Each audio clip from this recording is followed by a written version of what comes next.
Bismillah, alhamdulillah, wa salatu wa salamu ala rasulillah sallallahu alayhi wasallam. Assalamu alaikum, everybody. I hope you guys all had a peaceful and easy transition to this blessed month, and may Allah accept from us. Today, I wanted to go over a couple of guidelines as to how we can maximize this Ramadan, especially given the circumstances that we're going through with the recent COVID-19 outbreak. And to start off, I just wanted to give a comparison of how Ramadan used to be like prior to this year. Traditionally, how Ramadan would go for us is that it used to be a very, in a good way, a regimented process, meaning we would wake up for suhoor, we would then pray fajr, preferably in Jamaat prayer, and we would go to work, we would go to school, then we would come back and do iftar with the community. We would pray tarawih with the community. And as a bonus, if we had time after Taraweeh, if we had no work or school the next day, we might even hang out with some of our closest friends afterwards.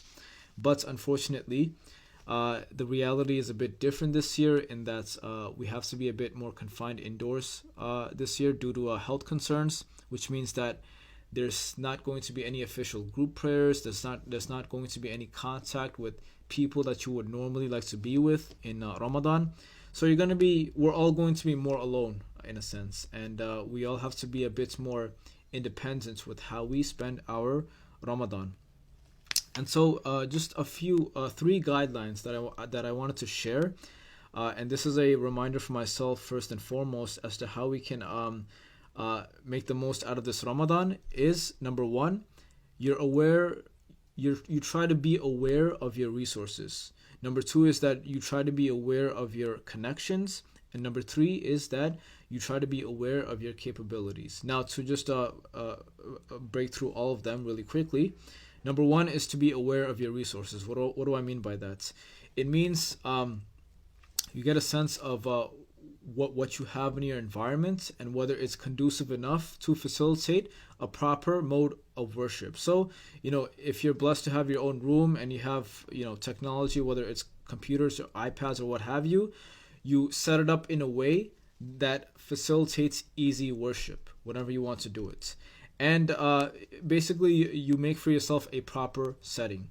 And aside from doing this in a materialistic way, additionally, a lot of us are going to be back home because schools are closed, which means that a lot of family members are going to be under one roof, which means that you're going to have to do a lot of compromising with regards to scheduling and whatnot. So this might mean that if you want to fulfill a certain activity, if you want to pray a certain prayer, if you want to recite the Qur'an at a designated time slot, you might have to wake up earlier than everybody, or you might have to sleep later than everybody, just so you don't conflict with anybody. So this is part one, which is being aware of your resources. Number two is being aware of your connections. So despite us being confined indoors this year, a fortunate part of our setting is that we are blessed with so much technology. So whatever halaqats, whatever Qur'an circles, whatever lectures we want to tune into, they are easily available in an online format. And so one thing we could do is we try to remind ourselves who we can stay in contact with to give us a reason to be online and to benefit from an online presence with one another. Because we have to remember that we're exercising social distancing, not social isolation.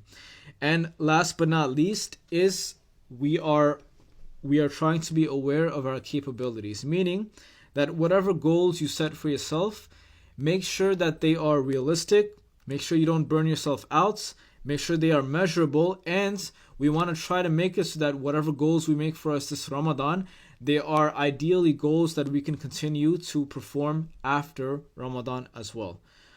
So just to recap and close the segment, inshallah, the three guidelines that I would like for us all to be aware of today is, number one, to be aware of your resources, to be aware of your connections, and to be aware of your capabilities in fulfilling your goals. And with that, I will conclude. Jazakallah khairan for your presence, and I ask that Allah accepts from all of us this Ramadan and that He forgives our past sins. Assalamu alaikum wa rahmatullahi wa barakatuh.